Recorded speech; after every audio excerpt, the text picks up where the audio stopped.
Hi అండి. ముందుగా మీ అందరికీ కార్తీక మాసం తొలి ఏకాదశి శుభాకాంక్షలండి. సో, నేనైతే ఎర్లీ మార్నింగ్ లేసేసి ఇంట్లో దీపారాధన అంతా చేసేసుకున్న. పూజ అంతా అయిపోయిన తర్వాత ఇంటి ముందర నేను తులసమ్మ అండ్ బిల్వపత్రి చెట్టు, ఉసిరి చెట్టు నాటుకున్నాననమాట. ఈసారి నాకు బిల్వపత్రి చెట్టు మంచిగా దొరికింది. సో, తీసుకొచ్చుకొని నాటుకున్నాను. సో, అక్కడ కూడా దీపారాధన చేసేసుకొని మార్నింగ్, ఈవినింగ్ ఇంటి ముందర దీపాలు పెడతాం కదా! సో, అక్కడ కూడా దీపాలు పెట్టేసుకొని మా ఇంటి దగ్గరలోని వెంకటేశ్వర స్వామి టెంపుల్ ఉందనమాట.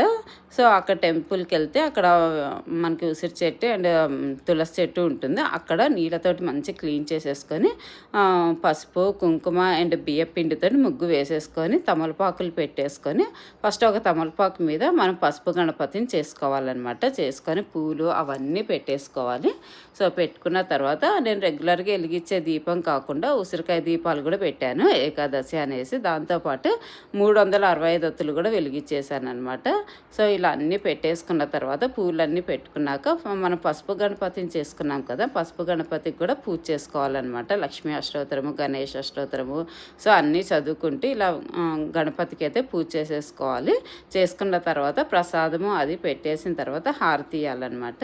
సో, మొత్తం నేనైతే పూజ ఇలా చేసుకున్న ఏకాదశి రోజు అయితే చాలా బాగా అనిపించింది. సో, ఇక్కడ దీపాలన్నీ పెట్టేసిన తర్వాత ఇట్లా హారతి ఇచ్చేసానమాట. హారతి ఇచ్చేసిన తర్వాత టెంపుల్లోకి వెళ్ళాను. చెప్పాను కదా వెంకటేశ్వర స్వామి టెంపుల్ ఉందనేసి.